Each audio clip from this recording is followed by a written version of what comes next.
Good afternoon, everyone. I'm Delaware County Council Chair, Dr. Monica Taylor, and I'm joined by members of council, Vice Chair Richard Womack, Lane Paul Schaefer, Kevin Madden, and Christine Ruther. I am excited and honored to welcome you to Delaware County's second annual Black History Month celebration.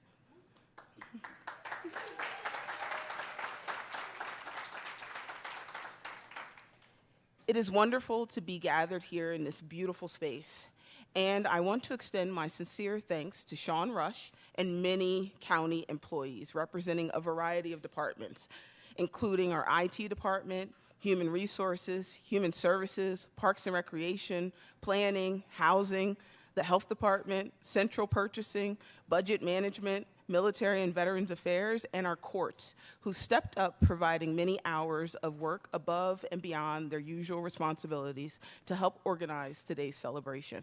Thank you.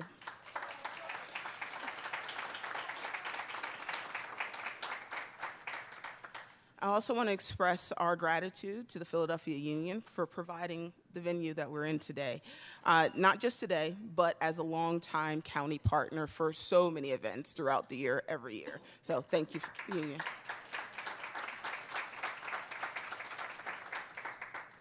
I also want to thank all of you for coming out on a Thursday afternoon to be part of this celebration and to acknowledge those joining us via live stream back in the government center, wherever they may be. We appreciate you taking the time to be with us today. A special thank you as well to the students from several Delaware County schools who contributed an amazing array of artwork that we'll see shortly, and that has been on display in the Government Center for the past few weeks. Your creativity and talent have added a truly special element to this month's celebration. I'd like to briefly touch on some of the ways the county team has worked to honor Black History Month. Throughout February, county departments and employees have engaged in conversations, educational initiatives, and community-driven projects that celebrate Black excellence and affirm our shared commitment to equity and inclusion. Our health department has been highlighting Black pioneers in public health, local organizations that have advanced community well-being, and this year, we celebrate the Nile Swim Club in Yeadon.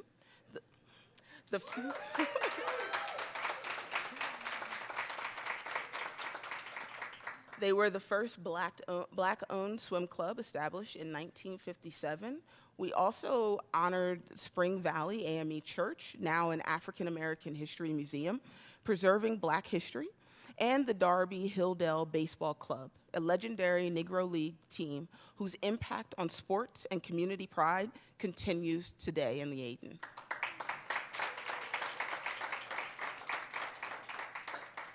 Our Delaware County libraries continue to host engaging programs, providing spaces to learn and reflect on the stories of Black resilience and achievement. Families can also enjoy our special Black History Month story walk at Rose Tree Park, featuring Henry's Freedom Box, a true story from the Underground Railroad. This powerful story, based on the true account of Henry Box Brown's escape from slavery, is available for families to explore throughout tomorrow afternoon.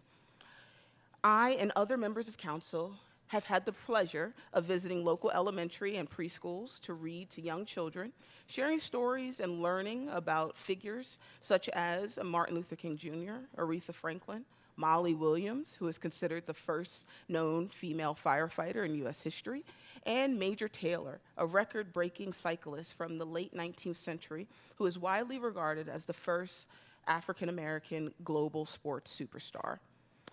Our Human Services team has partnered with the Chester Senior Center to bring engaging Black History Month programming to older adults.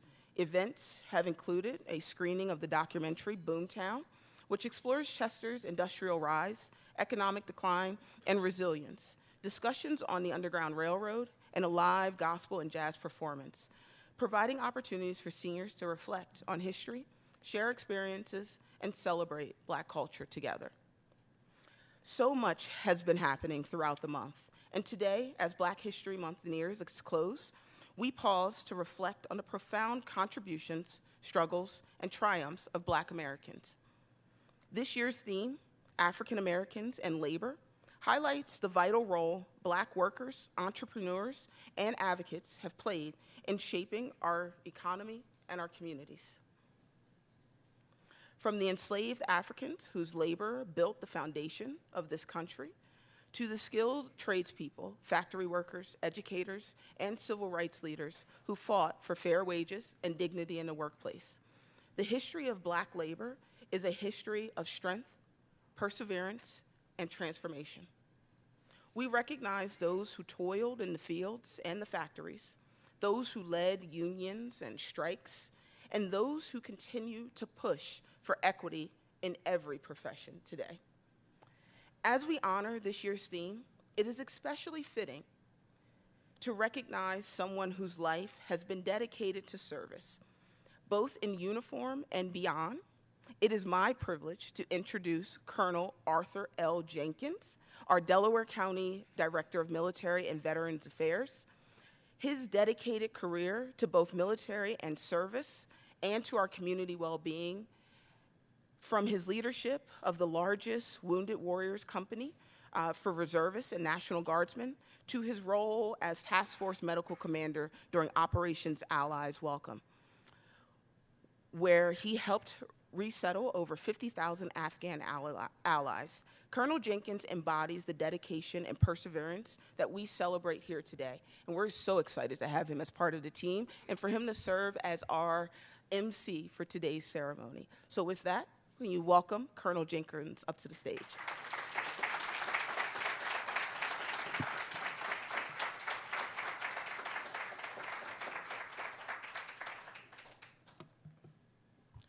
Thank you, Dr. Taylor. And to all of you, I bid you all a very pleasant good afternoon. So based on your program, amongst other things as MC, I am to extend warm words of welcome to you, and I shall do that.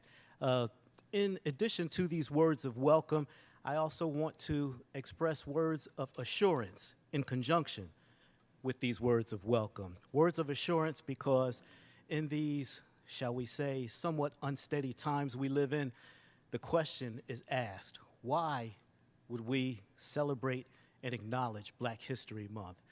Well, as I think of the theme that is tied into our celebration this year, having to do with labor, I came across many examples in my mind where the acknowledgement of Black excellence, if you look deeply enough, is to find that there are contributions from everyone from all walks of life. I speak most responsibly and substantially from the military sector, so I call your attention to the story of Seaman Doris Dory Miller, United States Navy. And on December 7th, 1941, he awakened on the USS West Virginia to find that their vessel was being attacked during World War II. He, without hesitation, rose and began rescuing his fellow seamen that were on the upper deck. And at some point, as the Japanese planes rained down steel on them, he went to the gun, a gun that he had never been taught on because the prevalent thinking then was individuals who looked like him were not intellectually capable of serving on the front line, much less manning an M50 Cal. Well, he took that M50 Cal and shot down anywhere from 2 to 6 planes and was subsequently recommended for the Navy Cross. So here's where the beauty of Black excellence and the elevation thereof kicks in my humble opinion. That following May on the USS Enterprise, when the discussion was, well, if you have to acknowledge a Black service member, then you give him his Navy Cross on the lower level while everyone else is acknowledged on the upper deck. So the decision came from on high, no. That Black service member will be acknowledged along with everyone else on the upper deck. That order came from Admiral Chester Nimitz, commander of the Pacific Fleet, a white man. And this is what I say, if you know how to look, where to look, you come to understand that the elevation of black excellence, black exceptionalism, is nothing to be found off-putting, nothing to be fearful of, because if you look carefully enough, you'll discover that someone from any background contributed to the general story of black excellence. So many stories. That's just one. And Admiral Chester Nimitz and his sound, necessary, and awesome decision to bring Dory Miller up to the upper level to receive his Navy Cross and serve as the first black recipient of that recognition. So in that light, I'm very happy and excited to extend warm words of welcome to us, because the elevation of black excellence is, in fact, the elevation of us all.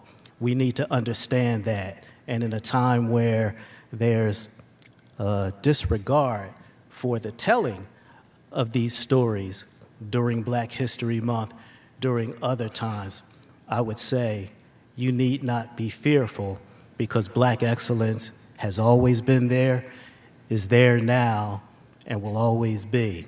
It's the story of all of us. So in that light, good afternoon again, everyone, and welcome.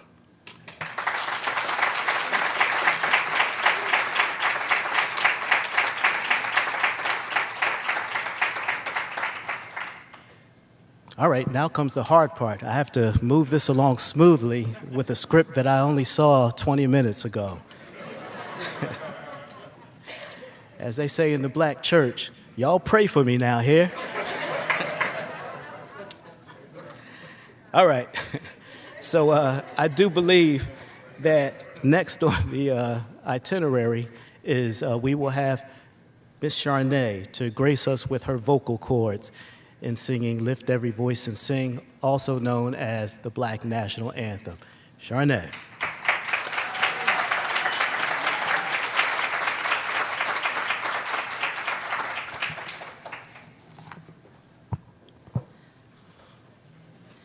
Lift every voice and sing till earth and heaven ring. Ring with the harmonies of liberty.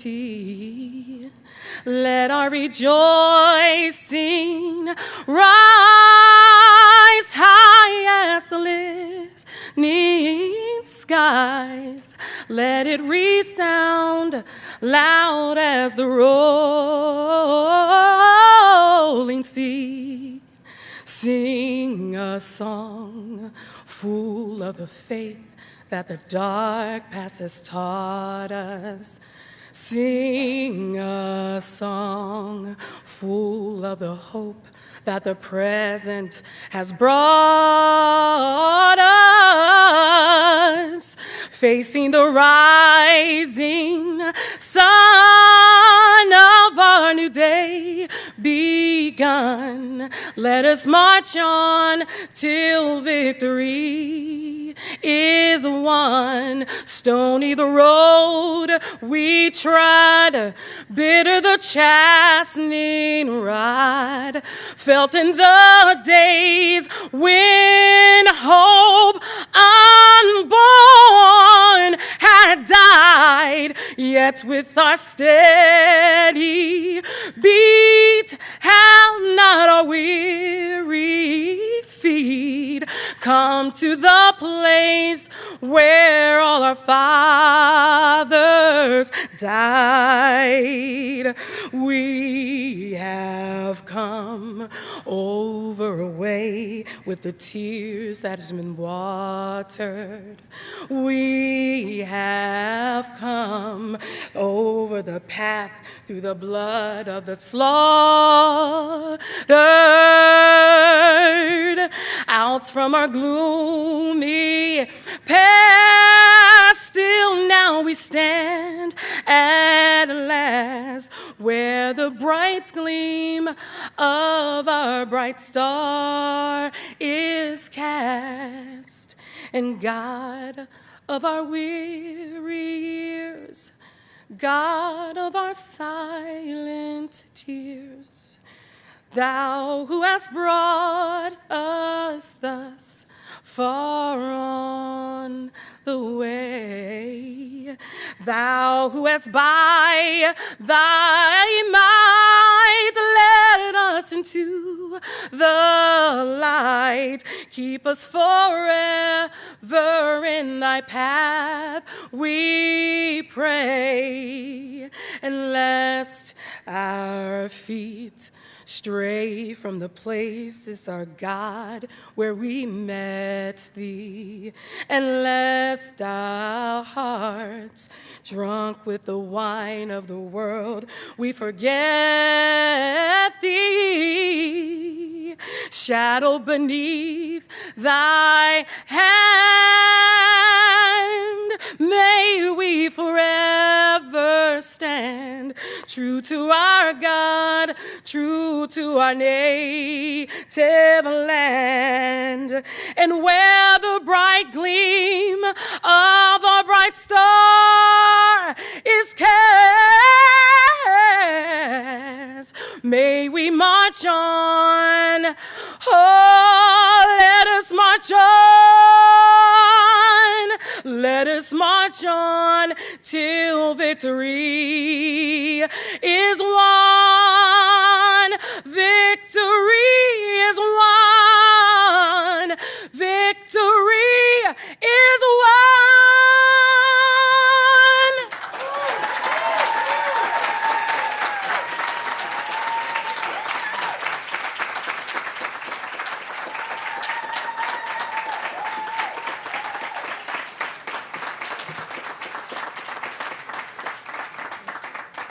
You may be seated. This afternoon, I have the tremendous privilege to read a poem from Amanda Gorman.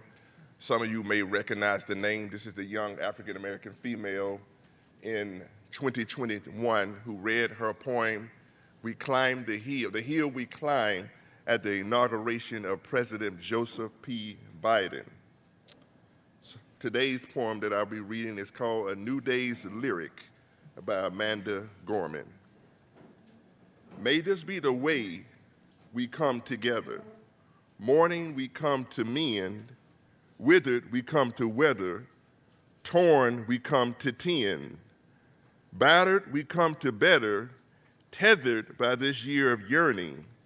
We are learning that though we weren't ready for this, we have been readied by it. We steadily vow that no matter how we are weighed down, we must always pave a way forward. This hope is our door, our portal, even if we never get back to normal. Someday we can venture beyond it, to leave the known and take the first steps. So let us not return to what was normal, but reach forward to what is next. What was cursed, we will cure. What was plagued, we will prove pure. Where we tend to argue, we will try to agree. Those fortunes we forswore, now the future we foresee. Whether we weren't aware, we're now awake. Those moments we miss are now these moments we make.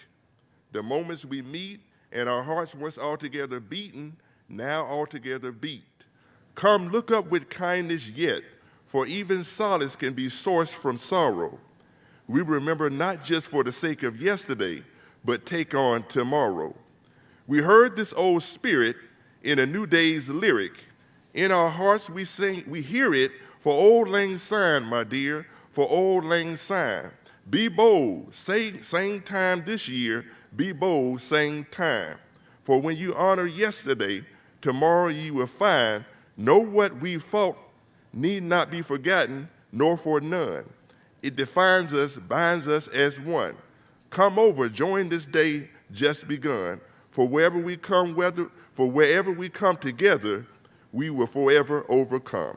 This is New Day's Lyric by Amanda Gorman.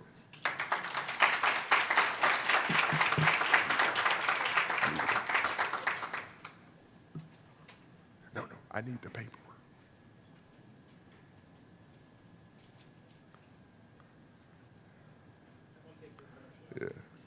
Somebody took it. Sorry. Yeah. Oh, the Colonel has it. You got it? Okay. This is just a commercial break. The next phase of our program, we give our opportunity to highlight some of our artwork from our students throughout Delaware County. The theme of African Americans and labor, which was chosen by the Association for the Study of African American Life and History, includes the consideration of Black people's work through the widest perspectives, provide versatile and insightful platforms for examining Black life and culture through time and space. The notion of work constitutes compensated labor in factories, the military, government agencies, office buildings, public service, community buildings, voluntary workers serving others, and institution building in churches, community groups, social clubs, and organizations. In an effort to involve the youth of our county in our celebration today, the Planning Committee asked local students to submit artwork that has been on display on the screen here throughout the government center and media, as well as in all of the libraries in the counties. Students were given the options of making artwork based on a designated list or on any other prominent figures of their choosing. I will now briefly talk about the champions that they were selected for art submissions. Ethel Waters. Born in Chester, Pennsylvania, and raised in Philadelphia, Ethel Waters was an acclaimed singer and actress. She was one of the first Black artists hired by Black Swan Records and is known for her renditions of Down Home Blues, Stormy Weather, Underneath the Harlem Moon. Waters starred in many Broadway musicals in the 1920s and 1930s and worked with influential composers, including Irving Berlin. Judge Nathaniel Nichols. Judge Nichols served as a distinguished Delaware County Common Pleas Court judge and was a leader in advocating for fairness and equity in the judicial system. Judge Nichols was elected to the bench in 2011 and is now retired. In 2018, the Pennsylvania Bar Association Children's Rights Committee named him its Child Advocate of the Year. His legacy in the legal field and his work mentoring youth make him an inspiring figure. Nelson Henry. Born in Media, Pennsylvania, Nelson Henry was a World War II veteran who fought not only on the battlefield, but also for justice when he was wrongfully, dishonorably discharged due to racial discrimination. While attending Lincoln University in 1942, he joined the U.S. Army. He was shipped out to a segregated unit in the South after the Army's Specialized Training Program, in which he was enrolled was disbanded. Due to a knee injury he received in college while playing football, the Army gave him a blue discharge, which had a stigma attached to it. Army officials were aware of his knee condition upon enlistment. Julian Francis Abele. Although often connected to Philadelphia, Julian Abele's architectural designs like Duke University's campus and Philadelphia Museums of Art also influenced nearby Delaware County. His story as one of the first prominent African-American architects ties into broader regional pride. Dolores Andy. Dolores Andy was born in Philadelphia in 1936. She attended Cheyney University and later became a professor at Temple University. She taught at the School of Tourism and Hospitality Management, where her specialty was coordinating recreation services between the Philadelphia government and the Philadelphia School District and Temple University. Mayor Wilson Good appointed her to be the first female commissioner of the Recreation Department of Philadelphia and took charge in leading the National Youth Games that were held in Philadelphia. Bayard Rustin. Bayard Rustin was born into a family of Quakers and activists from Westchester, Pennsylvania. He was a prominent civil rights leader in the labor and gay rights movement. Bayard introduced Dr. Martin Luther King Jr. to Gandhi's nonviolent protests and teachings in India, which helped to propel King to his status today. Rustin was also an organizer of the March on Washington for Jobs and Freedom in 1963. He was also the prominent in the AFL-CIO A. Philip Randolph Institute's effort to desegregate the all-white unions of the day and increase the number of African Americans in unions. In the 1980s, he became an advocate for AIDS education and the rights of those in the LGBTQ+ community. Chris Smalls. Chris Smalls is one of the most prominent leaders in the labor movement today. Working in the Amazon warehouse in Staten Island during the spring of 2020, he felt that the company's response. I've seen this. Colonel, did you steal another one?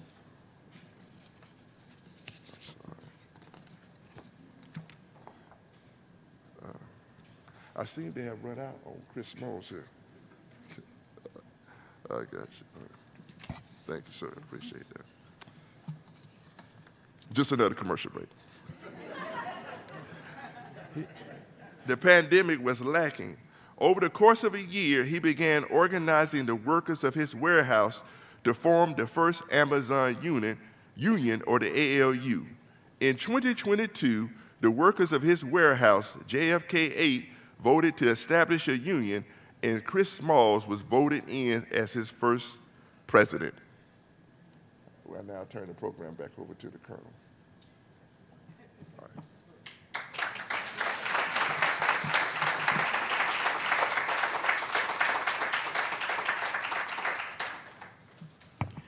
Thank you to Mr. Hayes very much. So at this time, we're actually going to hear from our keynote speaker. Just a few words about our speaker that we're very fortunate to have this afternoon. Judge Weldon Davis. Honorable Weldon H. Davis was elected as Magisterial District Judge in 2011. Judge Davis took the bench in January 2012, serving a 6-year term. Judge Davis presides over Court 32120 in the city of Chester, the only city in Delaware County. Judge Davis enjoys being active in his community. He's also a member of Eastern Light Masonic Lodge number 46. Judge Davis is extremely faithful in his service and loyalty as he serves as the chairman of the trustee board at Bethany Baptist Church. Meanwhile, Judge Davis still finds time for other activities involving the youth within his community. Judge Davis embraces his role as a magisterial district judge and is loyal to family and close friends. Hear ye him, Judge Davis.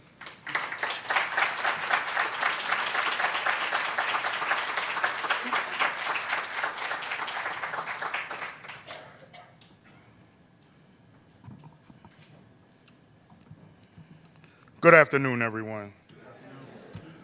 I am honored, and it is my pleasure to be here celebrating this day with you. I am Magisterial District Judge Weldon Horace Davis. I was born on November the 4th, 1976, on Yokota Air Force Base in Tokyo, Japan. I am the son of Walker Davis Sr. and Diane B. Davis, both residents and former Chester Clippers in class of 1968. My father is retired after 23 years in the United States Air Force military service, followed by a second career as a lieutenant with the Marion Police Department in Marion, South Carolina for an additional 23 years.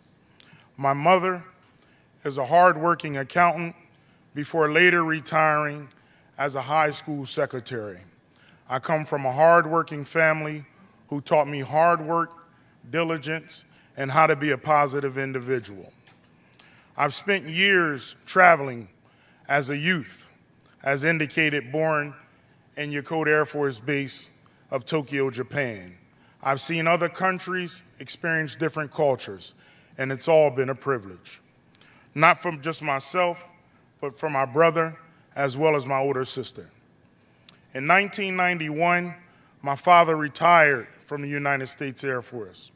We moved to Marion, South Carolina, where I later graduated from Marion High School in 1994 and went on to go to college at Morris College in Sumter, South Carolina, graduating with a Bachelor of Arts degree in criminal justice. Chester, Pennsylvania, as indicated, has always been home. My parents, grassroots, born and raised here. High school sweethearts, junior high school sweethearts, and today they celebrate over 56 years of marriage.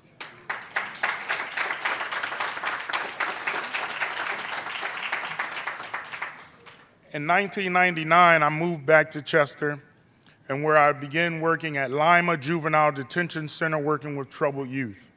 I did that for 1 year, before then being hired as an adult probation officer by the Delaware County for adult probation and parole services. I supervised a caseload, a general caseload of nearly 200 people, probationers and parolees. I loved doing that, but in 2007, I decided this was enough. In 2007, I was hired by the state of North Carolina to serve as a state probation and parole officer. I did that for 1 year. After a year of watching over probationees and parolees on a much more intense caseload because the sentencings were harsher, I decided I miss Chester and I miss Delaware County. So I came back home.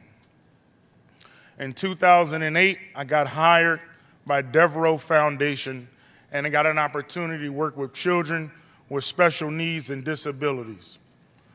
What a humbling and gracious experience. An absolute humbling and gracious experience. It helped build my character as to who I am today. But because today I'm here, not only as a magisterial district judge, to speak on everything that we've been discussing this afternoon, and that is Black history. I would be remiss to not let you know where the judiciary is in Black history. So the first thing I want to let you know is Black judges have been serving and continue to serve with passion, pride, and professionalism.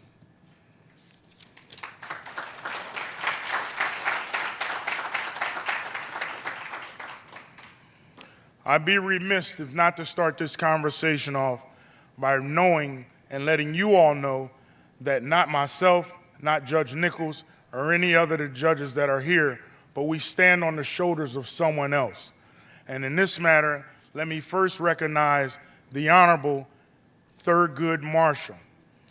Thurgood Marshall was nominated as Supreme Court Justice in 1967. Thurgood Marshall was born and raised in Baltimore, Maryland. Thurgood Marshall graduated high school at Frederick Douglass High School. I'm sure everyone in here is familiar with Frederick Douglass. Thurgood Marshall later came here to the Commonwealth of Pennsylvania and earned a degree from Lincoln University.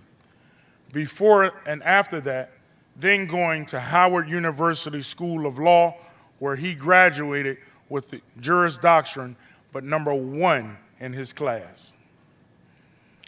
From the highest to the peak of the federal bench, to the state bench, to the minor judiciary, and thus we stand.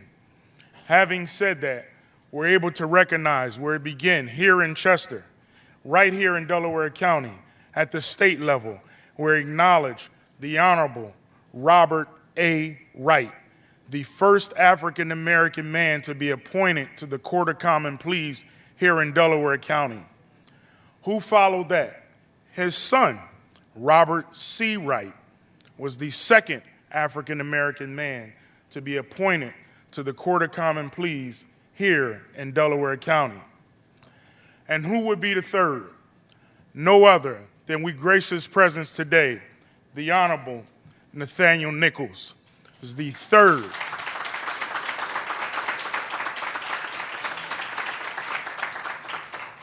African-American man to be appointed to the Court of Common Pleas elected, in 2011 and to have served. Judge, thank you for your service.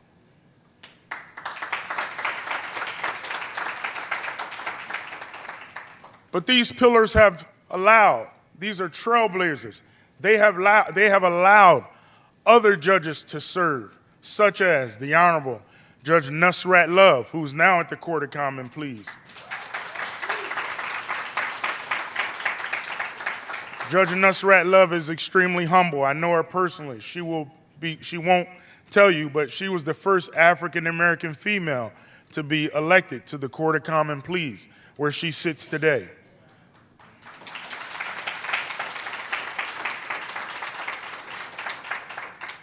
And also, I would be remiss that the Honorable Tanu Moss, also the second African-American female, sits on the Court of Common Pleas right here in Delaware County today.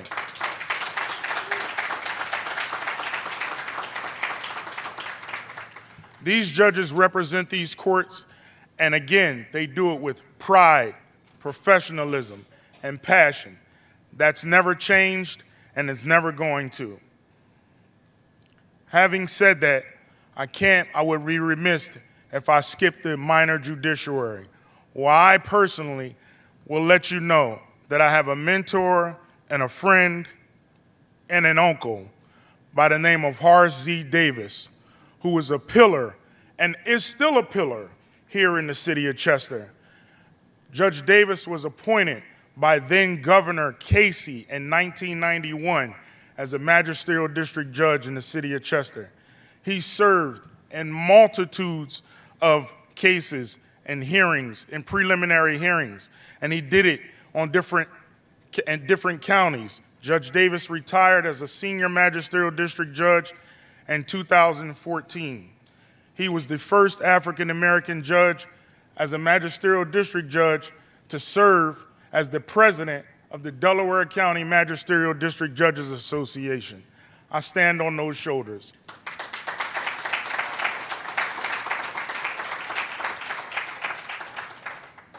As indicated, I was already told that I was elected in 2011 and where I took the bench in 2012. My uncle, not sitting far from me but moving around different counties, he told me, Judge, you're going to have to get busy. Not just doing preliminary hearings and hearing traffic matters and doing things in your community, but get busy in the state. Get busy with your local association. Get busy with your district. There's 12 districts in the Commonwealth of Pennsylvania when broken down into magisterial district courts. Magisterial district courts also cover the Philadelphia Municipal Court. There was 552 judges when I took the bench in 2012. That number has decreased due to reestablishments that have occurred. We now sit at approximately 502 magisterial district judges. That does not include senior magisterial district judges and the 27 judges that sit at the Philadelphia Municipal Court. In 2015, I was elected by my peers to be the president of the Delaware County Magisterial District Judges Association.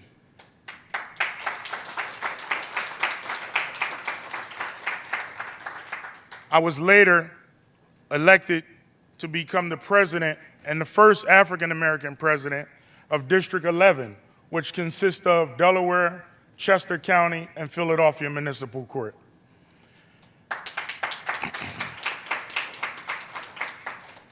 In 2023, I was nominated by my peers and chosen to be the president of the Special Court Judges Association of Pennsylvania, which is all magisterial district judges in the Commonwealth of Pennsylvania, and that it does include the Philadelphia Municipal Court judges. This is not a story about me, but this is a story about Black history. Black history we celebrate it every month of every year, but Black history is being made on every day, on an everyday basis. As a magisterial district judge right now, I have the pleasure of serving because, again, we stand on the shoulders of others with my colleague, and I don't think she's here today, but the first African-American female to be appointed and elected as a magisterial district judge here in the city of Chester, and that is the Honorable Judge Dawn L. Vann.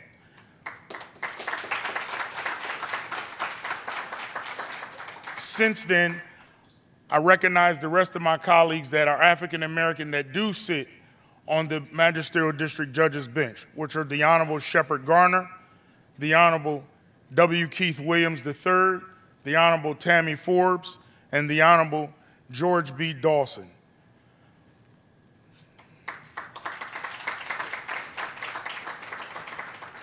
Ladies and gentlemen, as I close today, I'd like to sincerely thank everyone for having me today, allowing me to be your keynote speaker today. I want to say congratulations to all of the honorees. You're all so well deserving.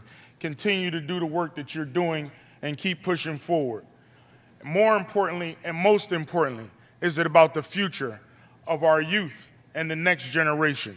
Please remember that you can do and you can be anything that you want to be. Just keep putting yourself in the hard work that it takes in order to do it. And I leave you with this. When it comes to justice, always remember that Dr. Cornel West said, justice looks like what love looks like in public. Thank you.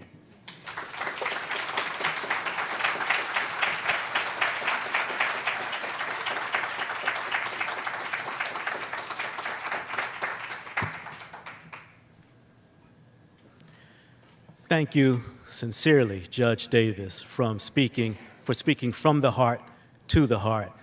Really appreciate the biological or the biographical journey that you encountered and have been able to navigate such that you have a story and a testimony to share today. Appreciate that. I think we're all the better for it. And can we give it up for the good judge once again?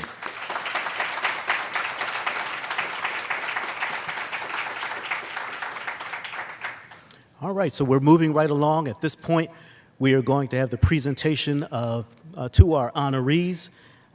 It'll flow thusly. I will speak just a little bit, just an overview of the honorees. Actually, hold on one second. Can we take a look at the student artwork? We kind of missed that part in the service. Student artwork? Artwork? Okay. Oh, okay. All right. And they will see the artwork on the big screen, I suppose? Okay, all right.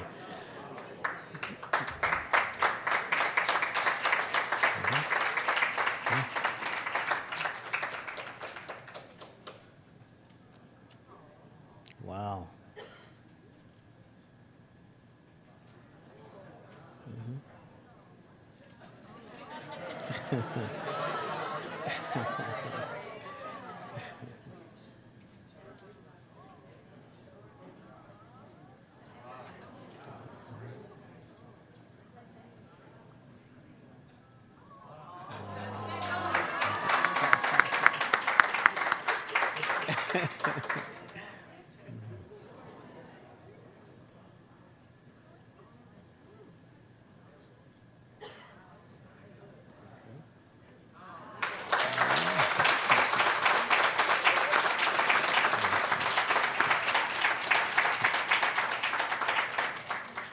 Appreciate the artistry and the handiwork of all of our artists.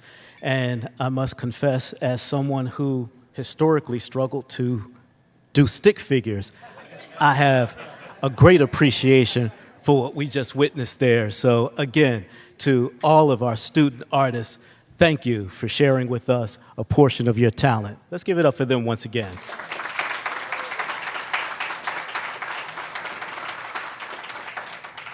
All right, I think now we will have the presentation to our honorees. I don't hear a voice coming over the mic, so I think I'm good. But one point of note, the Delaware County Libraries will be donating a book with subject matter pertaining to each honoree's field of accomplishment in celebration of each honoree. The book title will be shown after each honoree takes the podium. So I will give the honoree's name, give a brief overview of who they are and what they've done, and they will come and receive their award. So the first honoree that I'll share with you, his story is Mr. Corey Long. He is being recognized for community service, and labor. Corey Long serves as the executive director of the Making a Change Group, a nonprofit foundation that serves to end gun violence in Chester City. Mr. Long's grandparents raised him in Chester City, PA. Corey says, I saw a lot of young people making choices because they didn't have guidance. Corey began mentoring young people, eventually calling the collective Team MAC for Making a Change. Long sought to mitigate Chester City's murder rate, which per capita surpassed Philadelphia and other cities. In coordination with social services, neighborhood groups, and law enforcement, Making a Change Group has assisted in a 63% decrease in Chester City's murder rate since 2020. His book, Mentor Coaching, Effective Mentoring for the Personal and Professional Development of Young Adults by Therese Thomas. That is Corey's book. And Corey, why don't you come on up?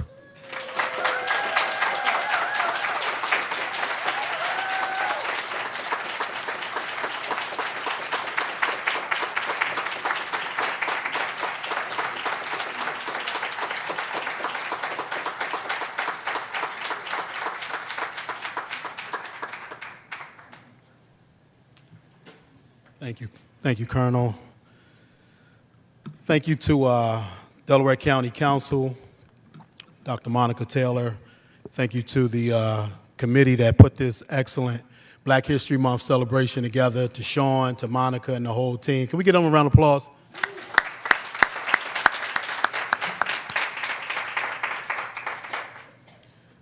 Also to my friend and leadership of this wonderful city, the first city in our country. Mayor Roots, you still here? Mayor Stephon Roots. To my beautiful wife, Ronette, and our two youngest children, Corey and Carrie, who's here with us. Thank you. To my colleague and Director of Operations and Programs, Ms. Tiffany Lowry, who is also here. And once again, just thanking you to Delaware County Council for putting this together, for recognizing the work that we do, and for the partnership that we have here in this wonderful city, in this community. I also wanted to say thank you to our community partners, and thank you to the corporate sponsors who stand with us, who stand with African Americans, and stand with Black folks that's on the front lines doing this work in this uncertain times of adversity. Thank you to all of you who continue to stand, to my good friend Jack Stolzheimer, our wonderful district attorney, and all of you. Thank you.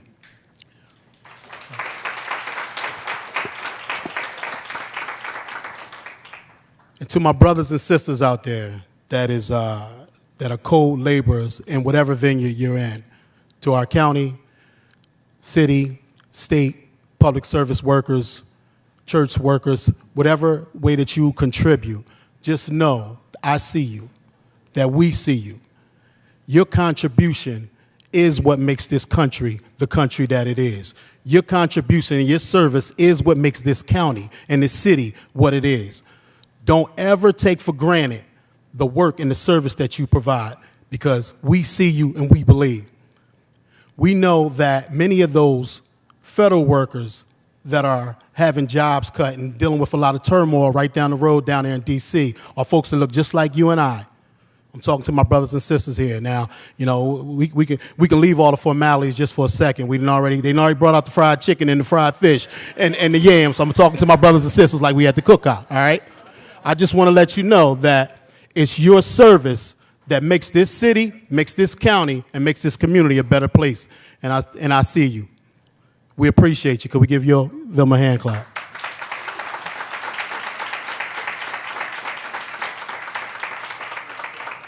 And last but not least, echoing my friend, the Honorable Judge Wilden Davis, we stand on the backs and shoulders of individuals that came along before us. 2 blocks away from here, one of the greatest individuals to walk the face of this earth, Dr. Martin Luther King, preached and spent many years right at Calvary Baptist Church. When you leave out here, you can see the church As you look to your right, it's 2 blocks away from here. And also want to acknowledge folks who we stand on the shoulders of, individuals that may not be as familiar, like Richard Tut Carter, who spent 24 years incarcerated and came home, born and raised in the city of Chester, came home, mentored others, became an adjunct professor, and started reentry services to help others integrate back into society. May God rest his soul. So I thank you once again for this wonderful acknowledgement and for a beautiful celebration in honor of Black History Month. Thank you.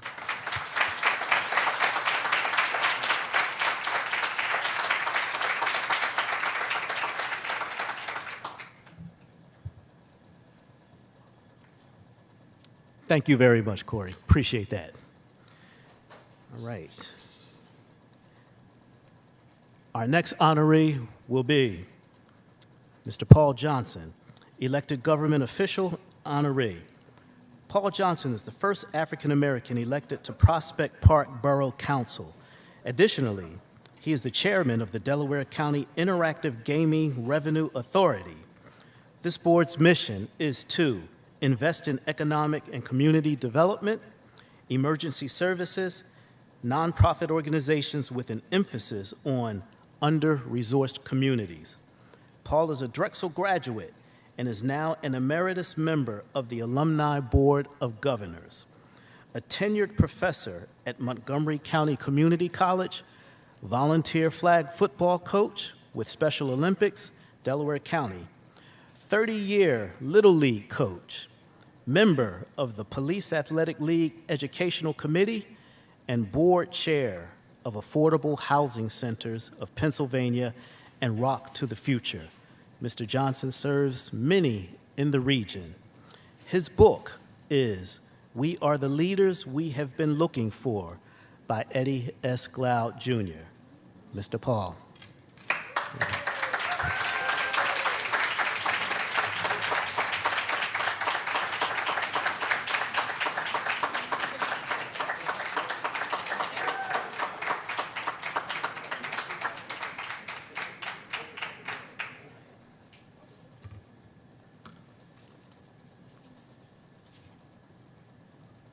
Thank you.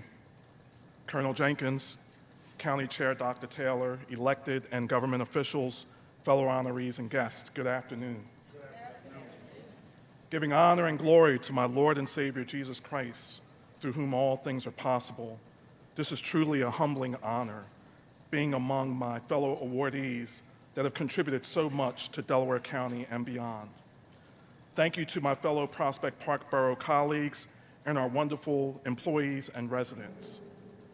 Also want to thank my family and my childhood community that stress the importance of education and the dignity of work.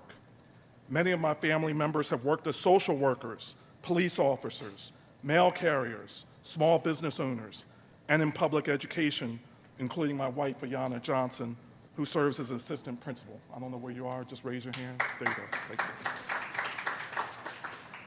The labor movement of the 20th century was pivotal in providing this foundation for African Americans, and in my life, as I saw my parents, uncles, aunts, and grandparents gain access to the middle class through public sector, good-paying union jobs.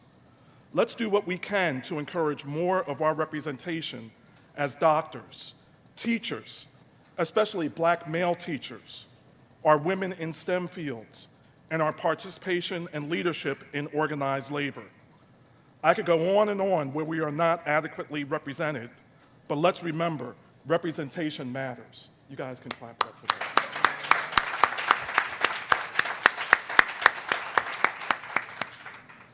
I've been politically interested or active for a while, serving as a party committeeman, first in Philadelphia and now in Prospect Park. My push to run for borough council was when I didn't feel our local government was a responsive one. I ran in 2017 and lost. Ran again in 2019 and lost. After the social incidents of 2020, I didn't run in 2021. To my disappointment, the candidates ran unopposed that year. Therefore, I felt compelled to run in 2023. Resilience runs in our family and in our race. even if it was just to provide my neighbors with a choice. Surprisingly, I won and became Prospect Park's first African-American borough councilman and most likely their first elected official. I am grateful to the voters that looked beyond what I look like or the party letter behind my name and selected me based on my other qualities. However, although I was the first African-American elected in Prospect Park, I want to do a great job in this role so that I won't be the last elected in Prospect Park.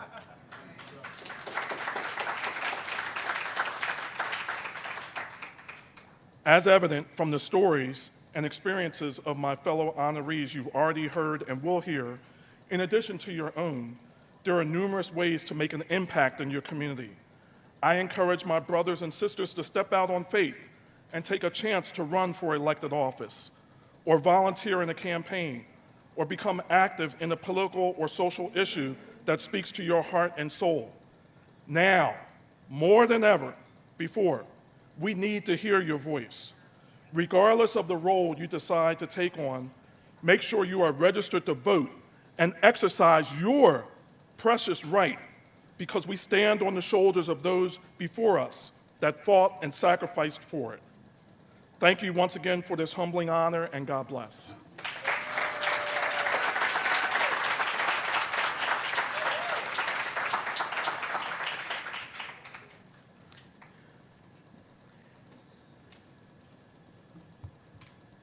Give me about 10 seconds. I'm going to put the blame on either Corey or Paul. Somebody messed up my script.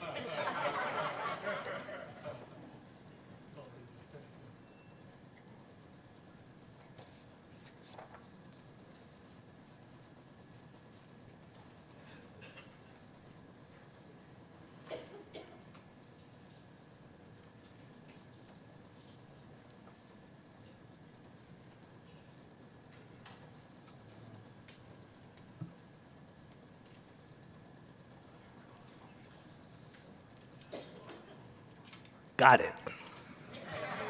All right.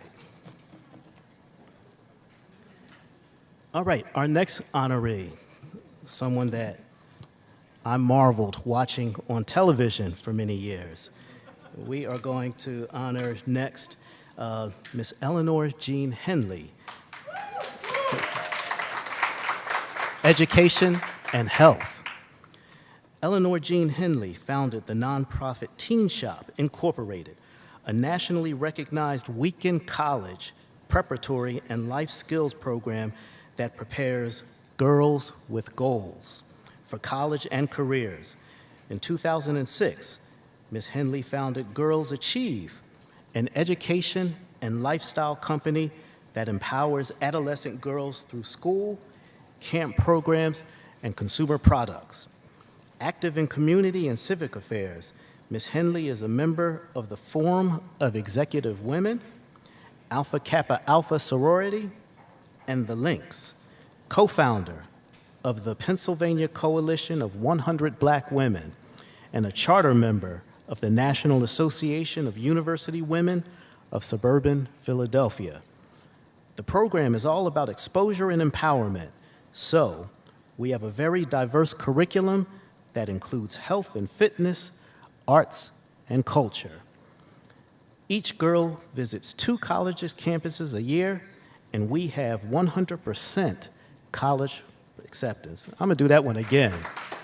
100% college acceptance. Her book, Lead from the Outside, How to Build Your Future and Make Real Change by Stacey Abrams. Ladies and gentlemen, Miss Eleanor Jean Henley.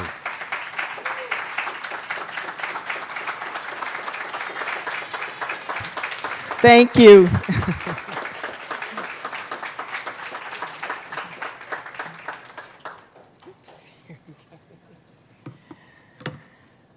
Dr. Monica Taylor, to all of the council members, to my fellow honorees, and everyone assembled here today, good afternoon. It is a blessing and an honor to be here and to receive this recognition. When I was listening to the reading of the organizations that I'm involved in, and I didn't submit that many bio there. But what I will say is, a friend of mine said, you know, Eleanor has never met an organization she didn't like. But I always counter with, but they're all organizations that are about uplifting our community, giving back, and making a difference.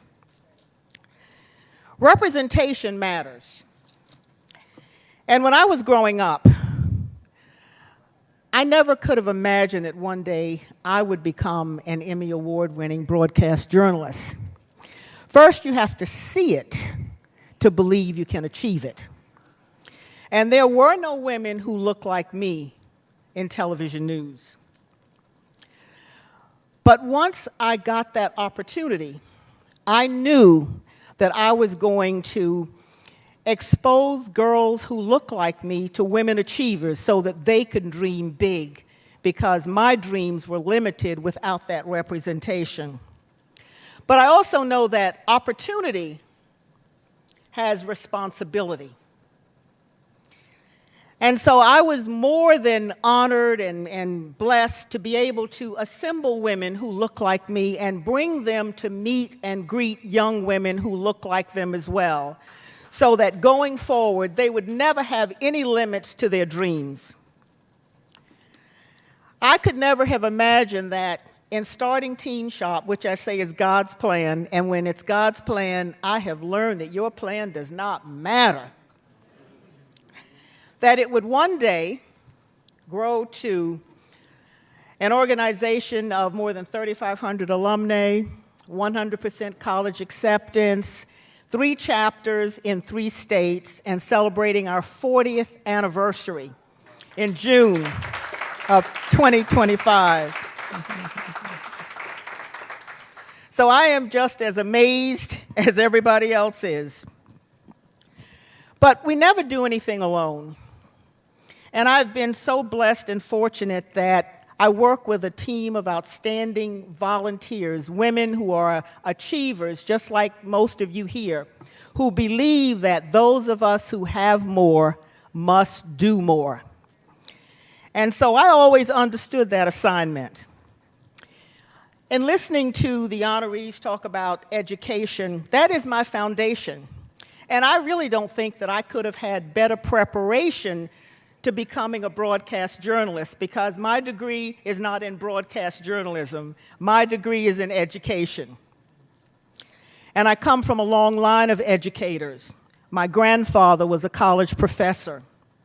My uncle, whose name may be familiar to some of you, Dr. Walter Leonard, the former president of Fisk University, and the former assistant dean at the Harvard Law School. And he is credited with admitting more black students into the Harvard Law School than anyone previously, and writing a national blueprint to how colleges and universities across the country could increase their minority enrollment. My father, at one point, was a high school principal, and my mother was an elementary school educator. So I know about education, and Teen Shop was also founded in that mindset. You know, sometimes people say, well, the 100% college acceptance is so surprising. But I say, why should that be surprising? It's why not. If you have young people who are in a space and a place where their role models and the people who are nurturing and mentoring them are that example of what they can achieve through the benefit of a college education, then that is what the expectation should be.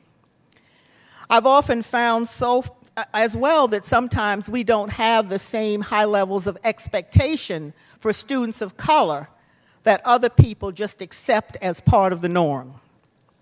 When it comes to girls of color, they face the challenges of racism, sexism, violence, discrimination, harsher discipline, criticisms of school dress, and of course, the hair violations. I had a conversation with a friend today, and I said, geez, I don't know what I'm gonna do with this hair today. But, you know, that is one of the things that as black women, that is a part of what we deal with. When it comes to black girls, that is my passion.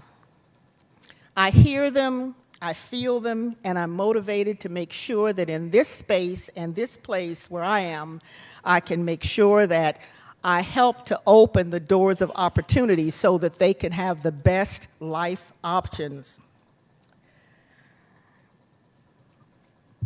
A special pride with the Teen Shop program is the young women who have been through it and then who come back to help nurture the next generation of girls.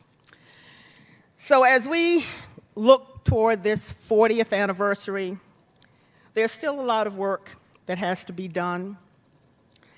And one of the things that I always say is that when God calls me home to heaven, and I know I'm going to heaven because I'm trying to live right, do the right thing, I want to go as an empty vessel because I want him to know that I have used every gift and every talent that he has given me to try to make a difference, and that I am then ready for my next assignment.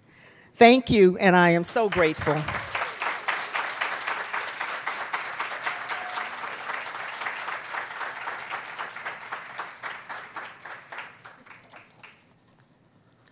Thank you again, Ms. Henley. And again, just watching you on television over the years, you were an inspiration then, and you still are now. Thank you for what you do, particularly for young black women, but for inspiring a young fella like me, too. Thank you, ma'am. So our next honoree that we'll acknowledge is Baron Lacey, Sustainability and Development from Mayor Root's office. Oh, check that. Baron Lacey is an environmental activist who was appointed to the Delaware County Park Board. He is also a Chester Environmental Board member who advises the Parks and Recreation Director on programming and is executive director of the 9th Street Environmental Youth Corps. Mr. Lacey advises Chester City, Chester Township, Brookhaven, Parkside, Aston, Upland, and Chichester on environmental issues. The 9th Street Environmental Youth Corps teaches young people the importance of respecting the environment while gaining income for projects around Chester, including tree and flower plantings, tree tending, and land and waterway cleanups. Mr. Lacey works with the City of Chester to transform a long-abandoned building in Air Park into an environment center. His book is Better Living Through Birding, Notes from a Black Man in the Natural World by Christian Cooper, and accepting the award on his behalf will be our Councilwoman Elaine Schaefer.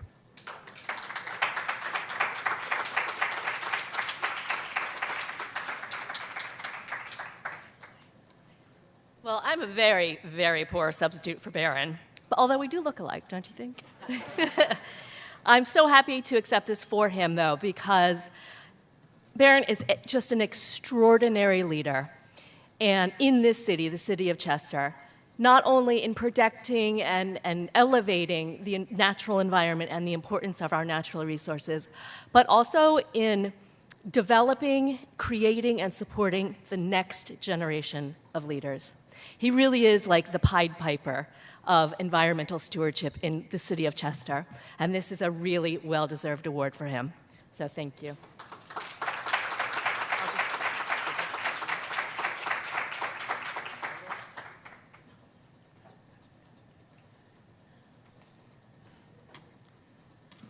Thank you to Councilwoman Schaefer. All right, so our next honoree that we will acknowledge is Ms. Diamond Gibbs, our under 30 honoree.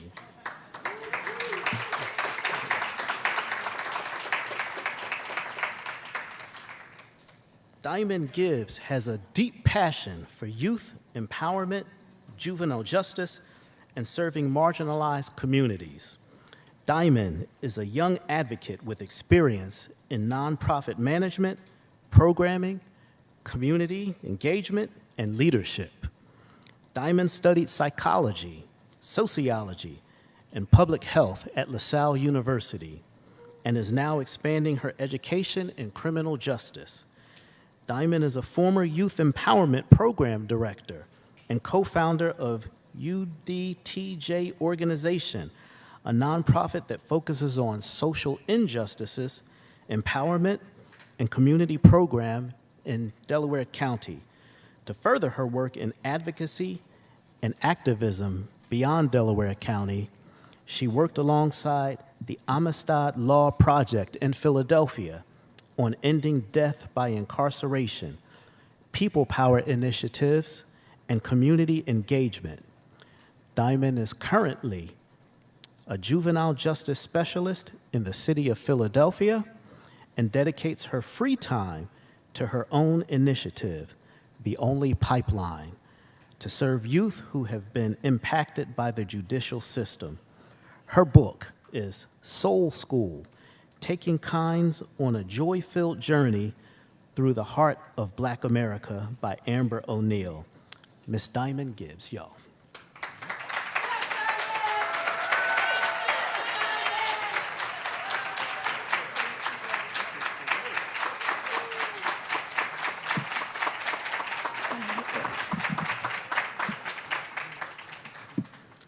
Good afternoon, everyone. Well, first and foremost, I have to give honor and thanks to God because I am nothing without him and I would not be standing here today. Second, I want to thank the Black History Month Planning Committee and the Delaware County officials for this amazing recognition. I am greatly humbled.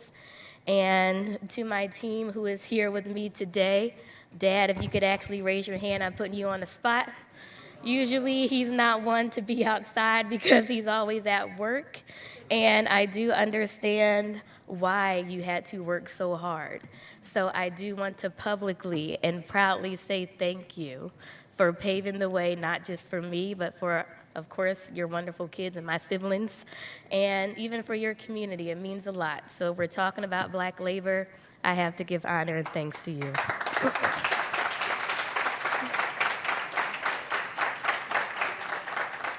My passion has always been working with youth, especially those who are justice impacted. And I thank God every day just for being able to walk in my purpose and impact the lives of others who are older than me. And yes, I do know that I am a young Black woman. I am only 27. But when God gives you a plan and a purpose, you don't get a chance to question it. You just walk the path. So I want to say that Black resistance is power, and so is Black persistence. In the midst of doing such critical work, we are often hit with so much opposition. We work so hard because we know who we are doing the work for and understand why it matters. It's not about personal gain, but the impact it will have on other people. So on that note, I do want to formally announce the launch of a countywide initiative called The Only Pipeline. Now, I've been working on this initiative for over 2 years, and it empowers Black, brown, and marginalized young people by reducing their risks of entering the carceral system through a variety of recreational, educational, and diversionary programming. Being Black, thank you. Being Black is unfortunately always going to come with some sort of target on our backs. And being young and Black today is heavily interconnected with incarceration. It is so very important for us to pour into each other. We have to cultivate growth and leadership amongst the next generation to prevent the risk of incarceration. As a young 27-year-old Black woman, I know my value because I had and have people who consistently pour into me every day. Many who are here with me today. We are in a very critical time period with our lovely new administration, and this new generation is our Black history in the making, and they need us. And yes, this even includes the young Black people that no one wants to deal with because of their behavioral challenges, either in the schools or outside on the streets. I'm saying all of this to say that when passing the torch over to our young people, we have to make sure that we're lighting their path and not burning them when passing it over. The work continues. Thank you again.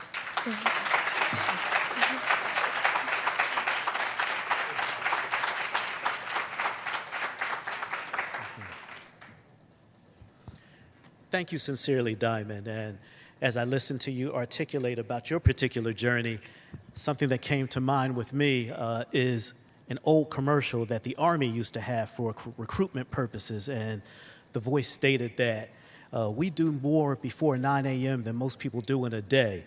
Well, I dare say, Diamond, you have probably done more by the age of 27 than some people have done in a lifetime. So congratulations to you again.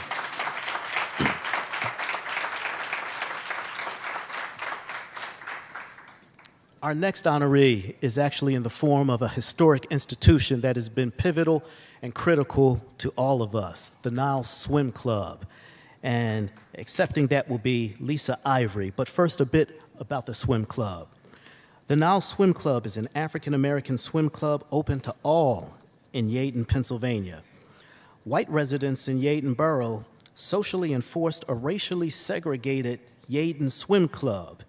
In 1957, the black community, led by Carson Purifoy, Elmer Stewart, and Zoe Mask, rallied to crowdfund its own swimming pool, with 326 original bondholders from Yeadon and nearby communities contributing $250 each. The Niles Swim Club opened to all races on July 11, 1959, and welcomed 1,000 people to its large outdoor pool on the very first day. The club struggled into the 1970s as it was nearly sold at auction to pay back taxes in 2018 before a campaign averted closure. The Niles Swim Club stabilized and rebounded in the late 2010s, growing from 200 to 1,000 members who paid a minimum of $300 monthly. The white-maintained Yeadon Swim Club closed in 2000. It was a popular and respected establishment, as noted in a 1959 issue of Jet magazine. In May 2021, the Pennsylvania Historical and Museum Commission installed a roadside marker outside the Niles Swim Club entrance on 513 South Union Avenue, recognizing the club as the nation's first swim club owned and operated by black people. Their book, shockingly, The Niles Swim Club of Yeadon, a history by Robert J. Kodosky. Niles Swim Club, y'all.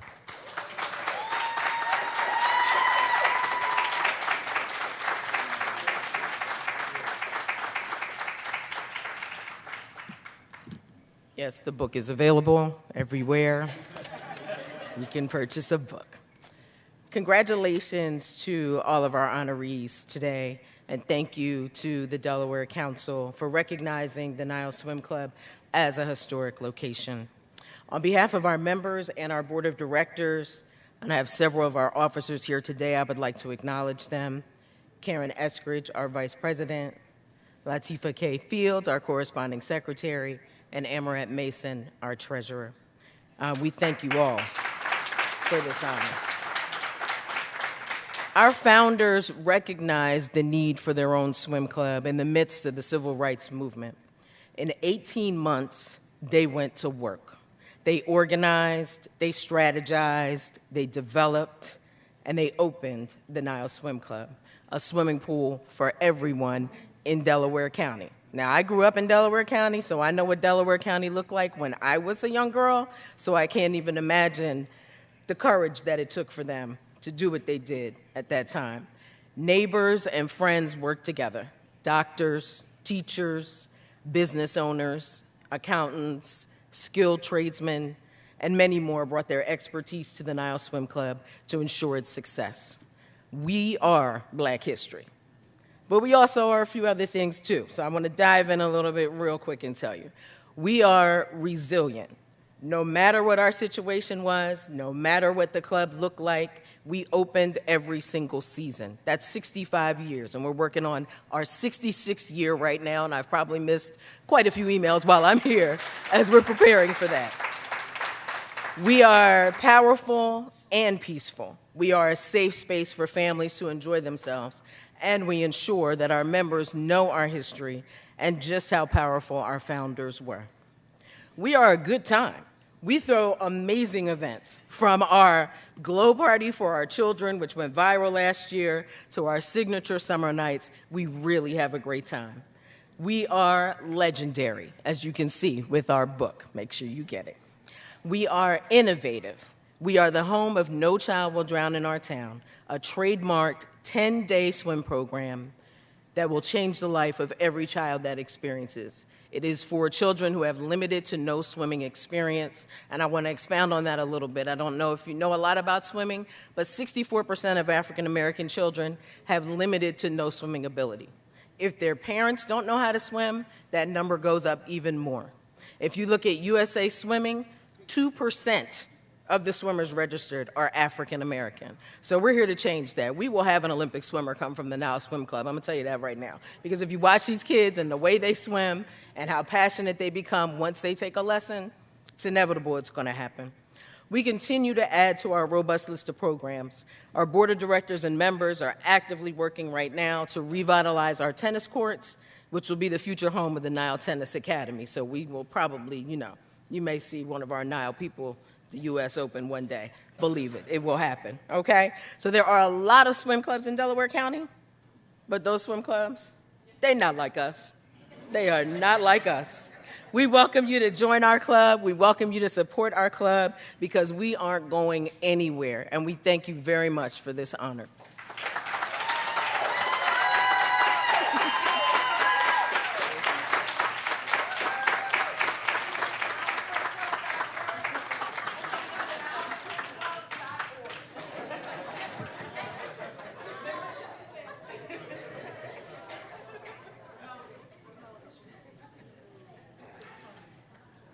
Thank you to Lisa for accepting for the Nile Swim Club and sharing with us a little further about what Nile Swim Club truly means to us. Thank you for that. And then finally, ladies and gentlemen, they say sometimes something really good is worth waiting for, and we've arrived at that portion of the program because we are going to acknowledge our Lifetime Achievement Award in the person of the Honorable Judge Nichols. There he is.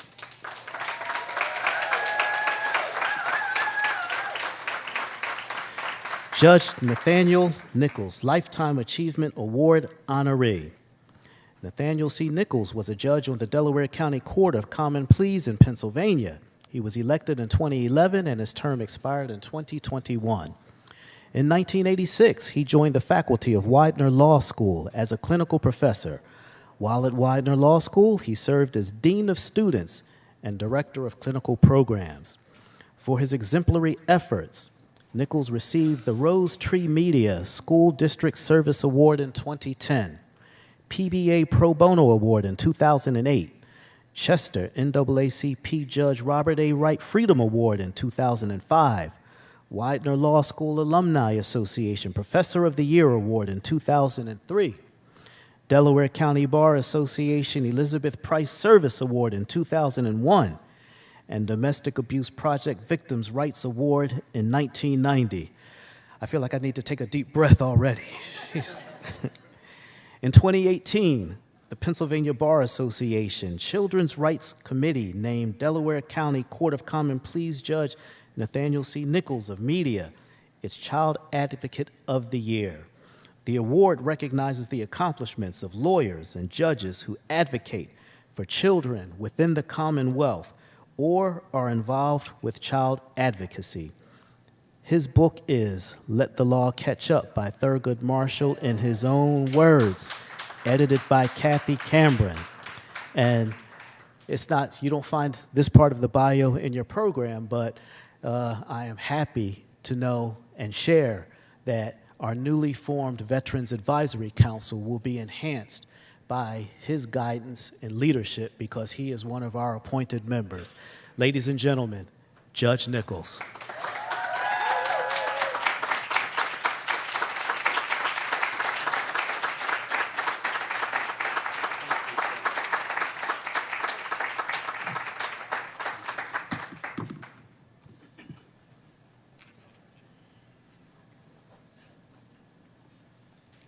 Thank you for this significant and wonderful celebration of African Americans in labor. I want to congratulate all the other awardees and recipients for your significant contributions to Delaware County. In 1974, my new bride, Cheryl, and I moved to Media unaware of what our future would be in this Commonwealth of Pennsylvania. And I'm now going to shift. Everybody watch my wife's face. I'm going to do something she doesn't expect. So my wife and I met in church in Washington, D.C., and the age difference was somewhat significant at that time. I was in college, and she was just in high school. And my father, very old school, when he found out about the relationship, said, quote, "Boy, that girl's too young for you."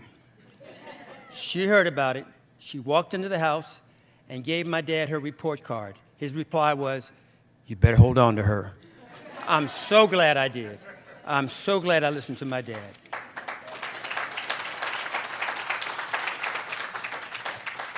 In 1974, Cheryl and I moved to Media unaware about what our future would be in the Commonwealth. As baby boomers growing up in Washington, D.C. during the age of Dr. King and other distinguished civil rights activists, we knew that our future must include a commitment to service to our community. Cheryl's teaching at Wallingford Elementary School and mine at Delaware County Legal Assistance. I'm going to pivot again, honey.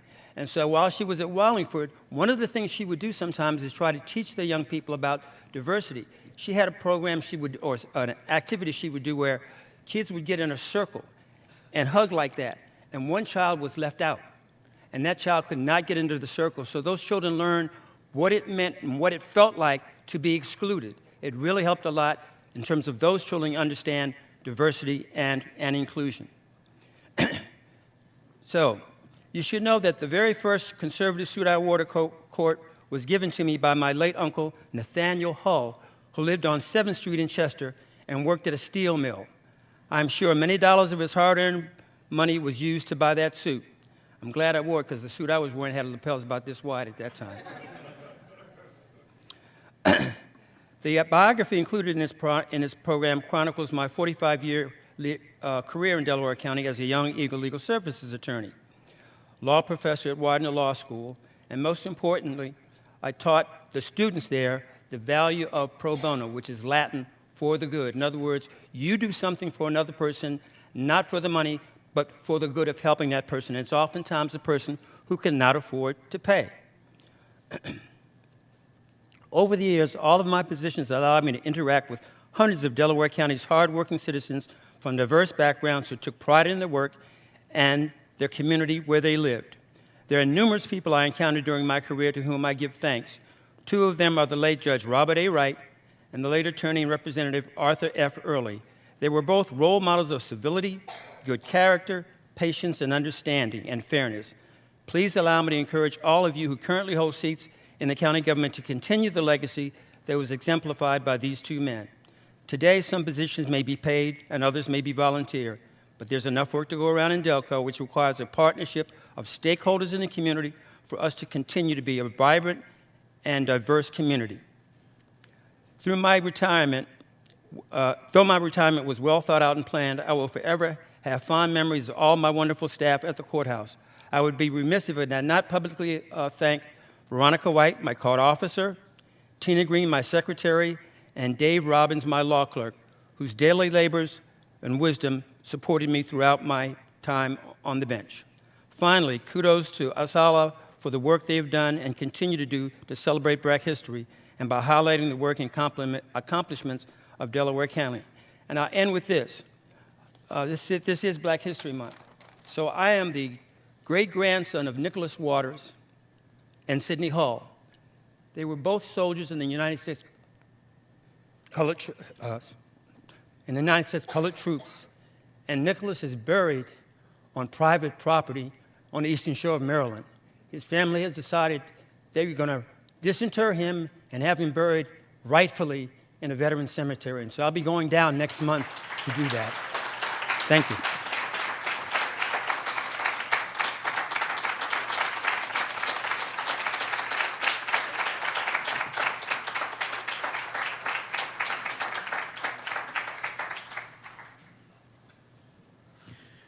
Thank you to Judge Nichols and to all of our honorees. Once again, may we give them a hand.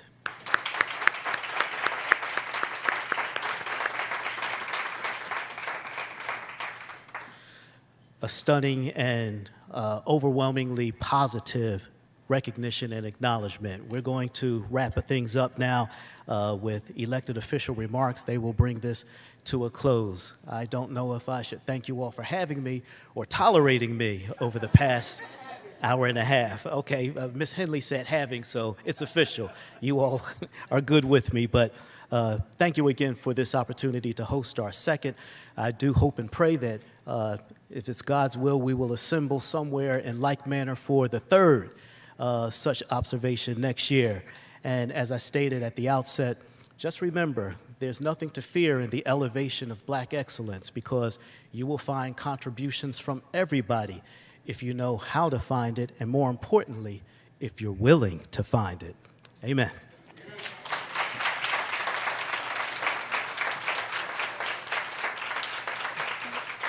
So, taking us home, I don't know who's still here, but I'll read off the names that I have. Ms. Tamika Gibson, I believe Mayor Roots had to depart, Representative Carol Kazim, and if all else fails, then Richard Womack will send us home. So thank you again, and who's up? Okay, looks like it's Mr. Womack.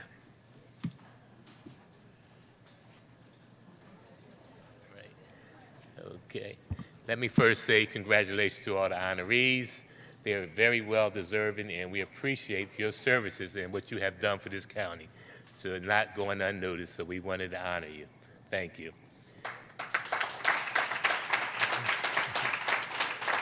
To our speaker, Judge Davis, we thank you as well, for blessing us with that wonderful speech.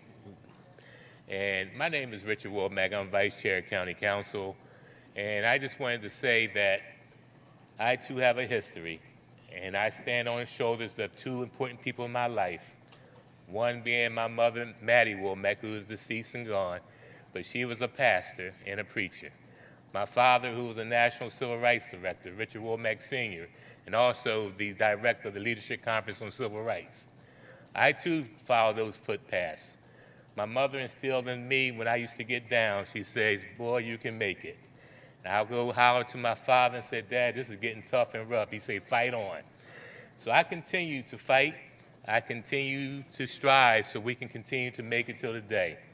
And I thank God for having them in my life, which had allowed me to grow up with Dr. King's kids and family, Reverend Jesse Jackson's kids. We all grew up together.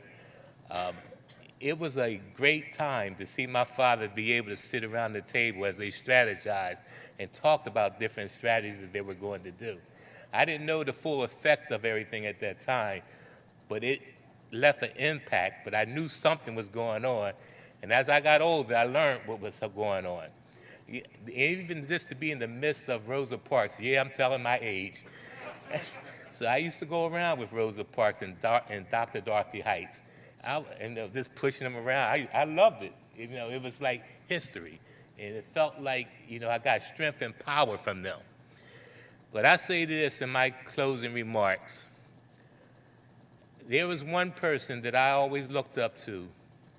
That was Fannie Lou Hamer. I don't know if you know Fannie Lou Hamer. What she's went through and her quotes that always stuck with me, that nobody's free until everybody's free. And I'm tired of being sick and tired. That stuck with me. So our ancestors, when we were growing up, the thing that they had the most was spiritual songs and prayer. So today I have what I call a secret closet. Maybe some of you don't know what a secret closet is. If you don't, you should ask. And I'll tell you about the secret closet. I go in my secret closet and I pray and I sing them old spiritual songs about, Lord, take me through. I'll come this far by faith. And that by the grace of God, I am what I am. And today I say to you that we shall overcome. Thank you.